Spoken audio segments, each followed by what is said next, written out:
Hoje vamos começar o livro de Josué. Parabéns se você tem nos acompanhado desde o livro de Gênesis. Estamos avançando nessa leitura diária da Bíblia, caminhando pela Bíblia. Se você é novo, se acabou de chegar, lembra que nós temos essa tabela de leitura bíblica aqui que dá quais capítulos deve ler por dia para terminar em um ano. Começa no qualquer dia, né? Qualquer mês do ano você começar, mas aqui começa em janeiro e você termina no último dia de dezembro. Ou se você começar no primeiro dia de fevereiro, termina no último dia de janeiro. De qualquer forma, nosso propósito é que você leia essa porção da Bíblia que está marcada na tabela e depois você assista esses vídeos curtos de em torno de 5 minutos para poder meditar melhor, comentar melhor, tirar dúvidas. Isso é muito importante. Meu pai sempre nos ensinou que tinha dois métodos, tem muitos métodos, mas ele falou de dois métodos principais de ler a Bíblia e estudar a Bíblia. Um é uma visão panorâmica, que é mais ou menos o que nós estamos fazendo aqui, uma leitura rápida, sem nos deter em muitos detalhes.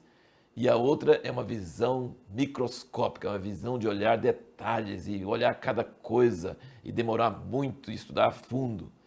E eu queria indicar para vocês o estudo sistemático da Bíblia ministrado por meu irmão Christopher Walker, que você encontra no site da revista impacto.com.br. Então, assim, quem quer aprofundar em alguma coisa, ele acho que tem mais de 20 anos, está estudando cada domingo uma parte do Velho Testamento e vai prosseguir no Novo Testamento, mas assim é um estudo aprofundado. Então, assim, vai essa dica para aqueles que estão assistindo esses vídeos. Então, nós temos Josué, capítulos de 1 a 4, e nós notamos que depois que Moisés morre, que é o fim de Deuteronômio, Deus chama ele de Moisés, meu servo. Isso no fim de Deuteronômio e no início de Josué. E agora Deus vai começar a lidar com Israel por meio de Josué. E a palavra mais forte que você vai ver nesse primeiro capítulo é ser forte e corajoso. Eu vou estar com você, não desanime, fica animado. E isso Deus fala com ele, e as tribos de Ruben, Gad e Manassés também falam a mesma coisa com ele. Parece que a dinâmica com Josué agora vai ser esse tipo de exortação, para ter ânimo, para ter coragem, para não ficar desanimado diante das dificuldades que aparentemente seriam muito grandes. Quando Deus ordenou Moisés a impor as mãos sobre Josué, ele tinha falado, porque ele iria ouvir de Deus através de Eliezer o sacerdote. Mas parece que na prática, muitas vezes, Deus falava com Josué sem usar esse meio indireto.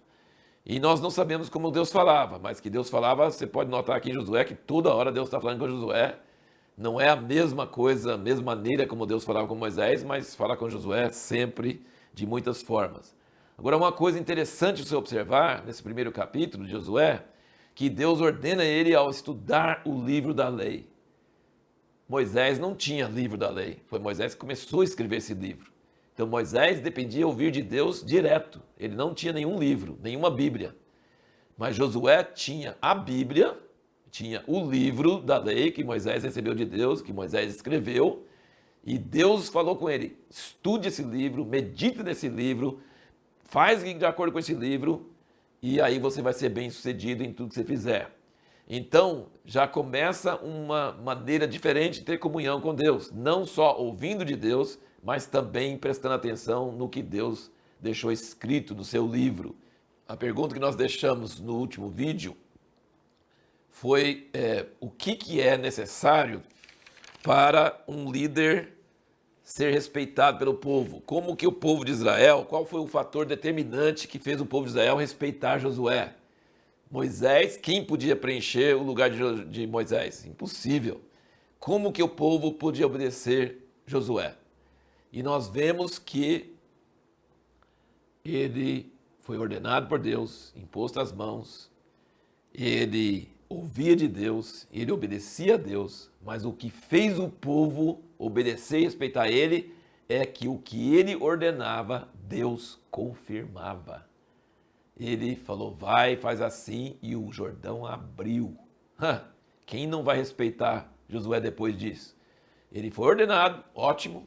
Ele ouvia de Deus e falava com unção e com certeza e com firmeza. Olha, é difícil, hein, você ouvir uma coisa meio impossível e falar, será que vai dar certo? Não, ele falava com fé, Deus me falou e é para acontecer assim, e vai acontecer assim.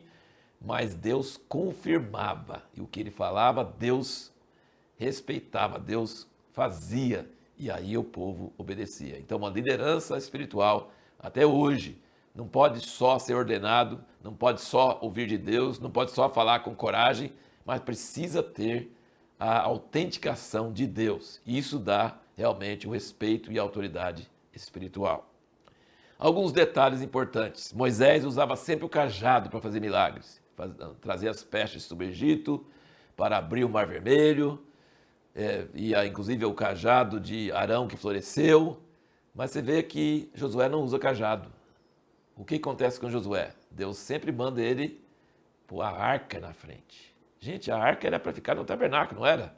E ninguém vê. Não, mas no caso de Josué não ficava só dentro do tabernáculo, não. A arca ia na frente, os sacerdotes carregando, e a arca, o sacerdote carregando a arca, foi isso que abriu o Jordão. Então, e cercando Jericó, foi a arca que cercou Jericó.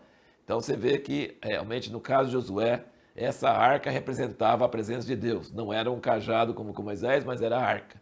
E o que tinha na arca? Que era uma caixa de madeira coberta de ouro? Não, o que tinha na arca era a lei de Deus, as tábuas da lei.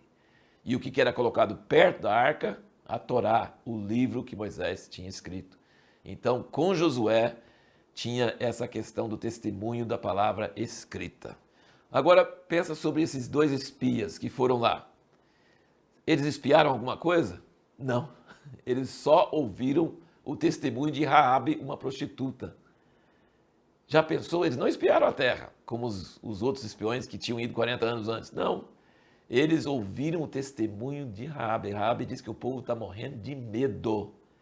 Gente, Raabe tinha mais fé do que os espias que tinham ido 40 anos antes e mais fé que o povo de Israel, mais fé do que tudo. Ela não tinha nem nascido, talvez, né? Na época que aconteceu, 40 anos antes, né? E ela tinha tanta fé, veja bem, ela era de um povo ordenado por Deus para ser exterminado. Não era para sobrar ninguém. E ela foi salva e salvou a família toda dela. E preste atenção, ela entrou na linhagem do Salvador do Messias. Você pode conferir lá em Mateus 1, ela está lá. Então, uma mulher prostituta de um povo destinado à destruição, saiu dessa ordem de Deus, entrou em Israel, foi salva ela e a família dela, e ainda entrou na linhagem de Jesus. Pela fé dela, ela escondeu os espias, ela mandou eles para outro caminho, ela falou e cria que esse Deus que fez aqueles milagres era de temer e falou com eles que todo mundo estava tremendo de medo. Gente, a história de Raabe é uma história maravilhosa, inspiradora. E dois outros rápidos detalhes. Josué sempre levantava pedras como memorial. Sempre ele levantou pedras no meio do Jordão, depois levantou pedras no outro lado do Jordão. Ele levantava pedras sempre para lembrar as próximas gerações as obras do Senhor. Então isso é muito importante. Josué fazia questão de que ficasse um monte de pedras para servir de memorial para as próximas gerações. O que nós vamos responder no próximo vídeo? É uma pergunta muito importante, inclusive para nós hoje. Quando corremos o maior perigo na guerra contra nossos inimigos e os de Deus? Quando nós corremos o maior perigo? Isso nós vamos descobrir no próximo vídeo.